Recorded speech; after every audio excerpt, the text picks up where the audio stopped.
Promises ou promessas são funções especiais que elas podem estar disponível no presente, no futuro ou nunca. Isso mesmo, as promises permitem que nós, programadores, criemos funções que elas vão rodar de forma assíncrona ao nosso código principal. Como assim assíncrona? Imagina que a gente está numa pista de corrida, beleza? Eu e você estamos correndo ali e, eventualmente, um terceiro corredor pega uma via alternativa a qual eu e você não conseguimos vê-lo mais, ver aquele corredor, aquele terceiro corredor, e ele seguiu pelaquela terceira via. Nós temos toda a liberdade dentro daquele circuito que a gente está correndo de finalizar a prova ou não, e eventualmente a gente não sabe o que aquele terceiro corredor fez, se ele parou na prova, se ele concluiu, enfim, ele segue um caminho a qual é desconhecido por nós, eu e você que estamos correndo naquele circuito principal. É a mesma coisa no JavaScript. Existe, digamos, uma linha principal de execução, que é essa aqui que a gente vê, né, que a gente programa, e podem existir linhas paralelas de execução a qual a gente pode disparar e também fazer controle sobre aquilo, tá? Diferente do exemplo lá do terceiro corredor, a gente pode ter noção do status daquela promessa, daquela promise, beleza? E quais são esses status? Estados, né?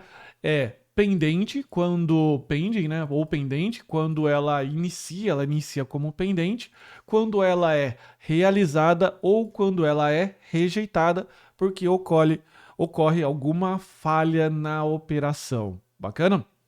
Então a gente vai ver aqui inicialmente como a gente pode criar uma promise e como que a gente pode simular isso e disparar com o nosso botão executar. Então, só para a gente entender, eu criei um botão executar que ela vai disparar uma promise, a promise vai logar as coisas aqui no console para gente, beleza? E você vai conseguir ver esse fato que eu acabei, essa analogia que eu acabei de criar do terceiro corredor, bacana? Então vamos lá. Então a primeira coisa que a gente precisa fazer é criar o evento desse botão executar aqui. Então vou colocar const button element igual a document.query selector, e aqui a gente vai selecionar o nosso button, beleza? Por que eu estou colocando botão aqui? Porque só existe um button no nosso HTML, então é ele mesmo. A gente vai colocar aqui button element.add event listener, qual é o evento que a gente quer mapear, o evento clique, e qual é a função que a gente quer disparar. De início, eu vou disparar aqui uma função chamada test promise, beleza? Então eu vou colocar aqui, ó, function test promise, beleza? E essa função, ela vai ser colocada aqui como um callback. Bacana? Aqui, o que eu vou fazer? Eu vou colocar um console.log e aqui eu vou colocar sync started, ou seja, sync é função síncrona, né? Realizada, e aqui terminada, beleza? Bom, então eu nem vou executar isso daqui, porque você já sabe que vai aparecer as duas coisas aqui no console, né? Quando a gente clica aqui, apareceu os dois, mas eu vou colocar aqui uma função, beleza? Que ela vai representar uma função que possa demorar a sua execução, beleza? Eu vou criar uma função de atraso, beleza? Essa função de atraso é o set timeout. Então, set timeout é uma função especial em que eu coloco a minha função que eu quero executar aqui e o tempo qualquer, tá? Em milissegundos. Então eu vou colocar aqui eventualmente 3.000 milissegundos, que correspondem a 3 segundos. Aqui, o que eu vou colocar?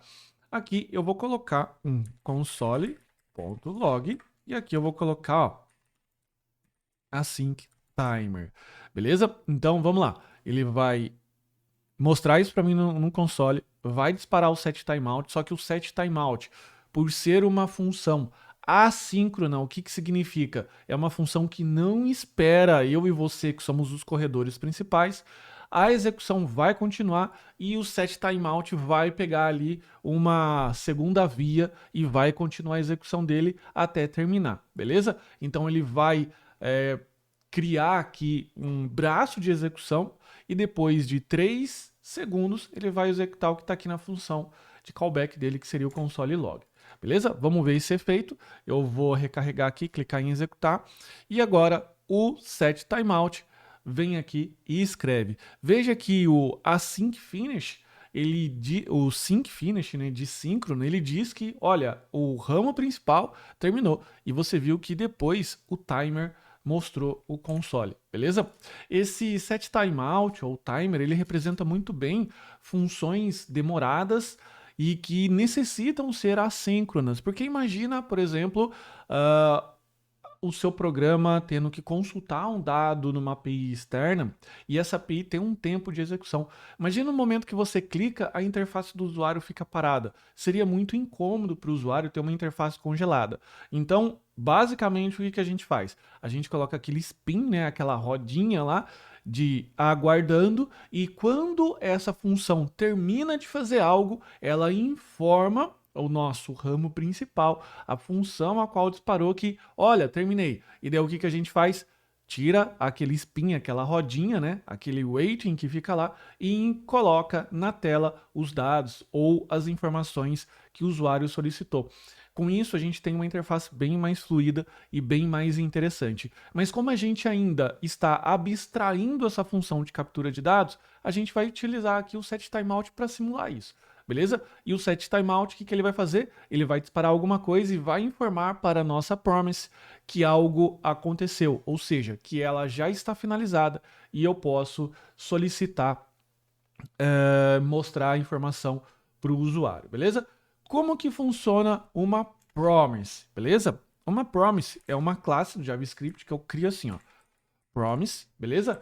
Ela espera basicamente aqui uma função de callback, tá? Essa função de callback é a função a qual a gente vai executar o conteúdo da nossa promise, beleza? Então, veja que a promise, ela tem uma capacidade de informar que algo foi finalizado. Porque como o set timeout roda, por exemplo, essa função aqui roda aleatório, perceba que se não for esse console.log, eu nunca sei que eu vou terminar. Então eu preciso que algo informe a minha linha principal de execução que alguma coisa, aquilo que eu queria, finalizou, beleza? E eu vou informar através do resolve e do reject, beleza? Então vamos lá, você já vai entender agora. Eu vou colocar esse carinha aqui, então veja aqui a minha promise, beleza? Ela executa uma função de callback que vai executar o nosso set timeout. O set timeout vai representar, então, quando algo demora, ok? A gente vai executar esse cara aqui. E essa aula, só um disclaimer aqui, é uma aula que ela é um pouquinho mais técnica, então, portanto, se você tiver dificuldade, é interessante você refazer bem passo a passo para que você possa perceber esse conceito de síncrono, assíncrono e como as coisas funcionam dentro do JavaScript. Vamos clicar aqui em executar. A promise vai disparar o meu timer e meu timer executou. Até aqui, sem novidade nenhuma. Só que qual que é a magia da nossa promise? A magia vem agora. Eu posso atribuir para uma variável do tipo P1, do tipo não, né? Do nome P1, e eu posso capturar o resultado da promise com uma função, que é a função then. Tá? Então vou colocar aqui p1.then, quando terminar, o que eu vou fazer? Eu vou executar uma função. Então eu vou colocar aqui uma função callback, e agora o que eu vou fazer? Em console.log, e eu vou colocar aqui, ó, promise finished. Beleza? Então vou informar aqui quando a promise está finalizada. Vou clicar aqui em executar. O meu timer vai rodar, aliás, vou diminuir esse timer aqui para 1 segundo e nada aconteceu. Por que nada aconteceu? Porque dentro da nossa promise, nós precisamos ter uma chamada de duas funções especiais que nós vamos receber aqui no parâmetro do nosso callback, que é uma função resolve e a reject. Basicamente, eu chamo resolve quando tudo está correto, quando deu tudo certo e eu já posso informar que finalizou a execução. Reject significa que teve algum erro na execução. Então veja, se eu estiver executando uma função que recupera dados lá de uma API, por exemplo, essa API ela pode retornar os dados corretamente, quanto também retornar os dados com erro. Daí eu posso resolver chamar um ou outro, beleza? Como o setTimeout é uma função que sempre dá certo, o que eu vou fazer? Eu vou chamar aqui o meu resolve. Tá? Então eu chamo aqui o meu resolve. E o que o resolve faz na prática?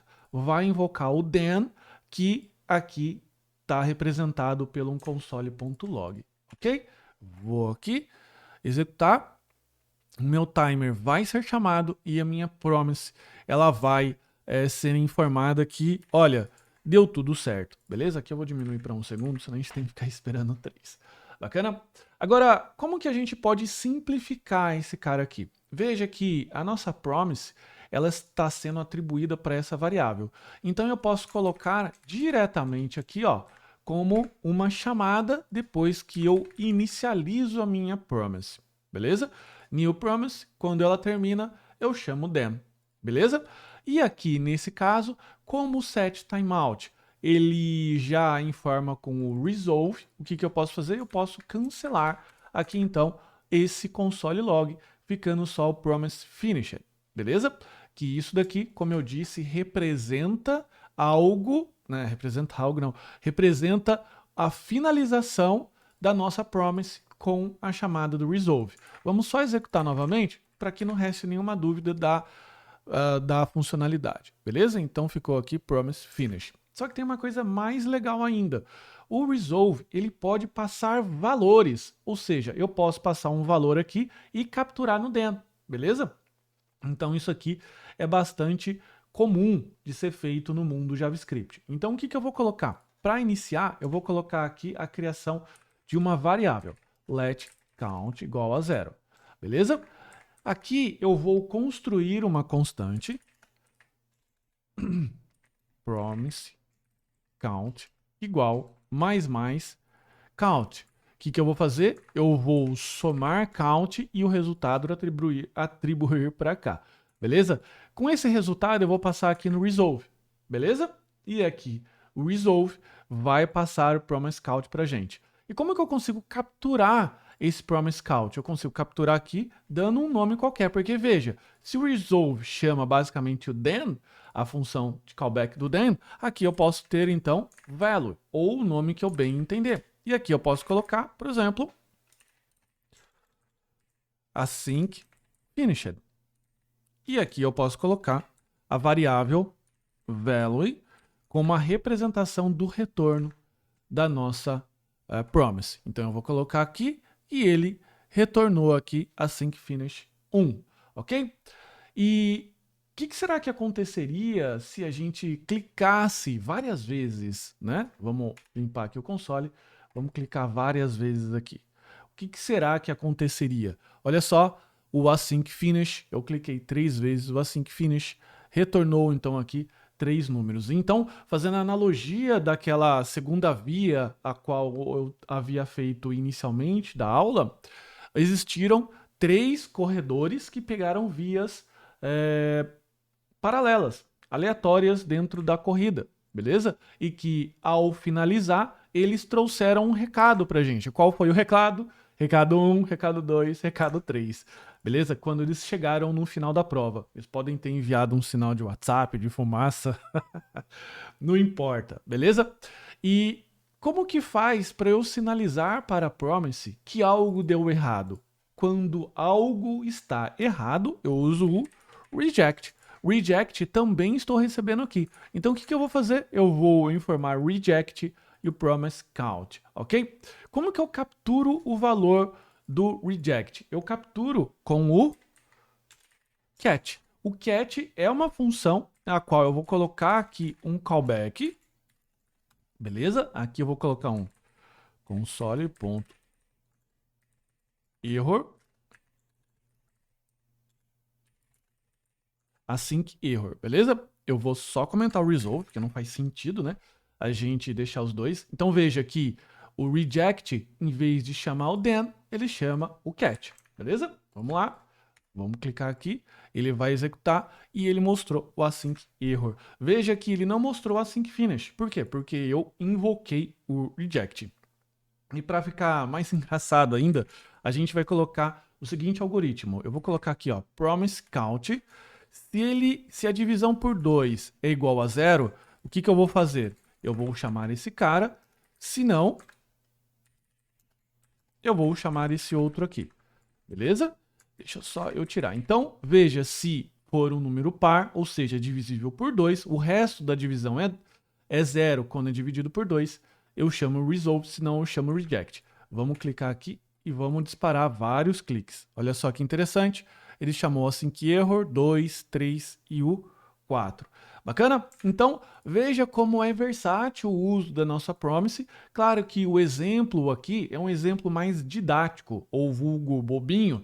Por quê? Porque eu precisava mostrar para você a execução de uma função demorada. E não teria uma outra função agora melhor para representar essa função demorada que o setTimeout, esse timer aqui. Mas o que eu quero que fique bem claro na sua mente que o promise tem a capacidade de executar qualquer coisa aqui na sua função callback e que essa qualquer coisa que eu esteja resolvendo, para se comunicar com quem invocou a promise, ele utiliza resolve para quando o resultado é positivo e o reject quando é negativo. O reject também eu posso enviar valores e eu posso capturar aqui com value normalmente, tá? Isso não é um problema, beleza?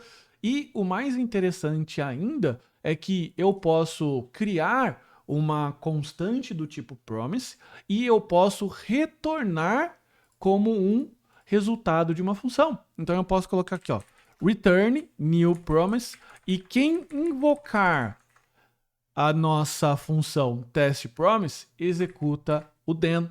Eu acho que isso aqui vai ficar bem mais claro quando a gente for brincar com chamadas Ajax e chamadas de API. Você vai ver isso daqui de uma forma bastante clara, beleza? Mas por hora eu quero que você guarde muito bem esse conceito, que é promises são feitas para chamar funções que são assíncronas, funções que elas vão executar, não importa quanto tempo demore, beleza? Essa resposta pode nunca vir, como ela ficar pendente a vida inteira, a vida do programa inteira. Ela pode ser com estado positivo ou estado negativo. E que eu consigo pegar ambos esses status com as funções then e catch. Entender isso daqui vai fazer você entender o conceito de async e await, que é um dos conceitos mais importantes quando você vai trabalhar com sistemas front-end, utilizando React, Angular ou Vue, beleza? Então, capricha no entendimento da promise, refaz esse exercício, não apenas assista esses códigos aqui, mas refaça, baixe o código que está anexo, brinca bastante aqui, porque esse conceito de promise vai fazer toda a diferença na hora de você entender como criar um sistema front-end, beleza? Então, a gente se vê na próxima aula.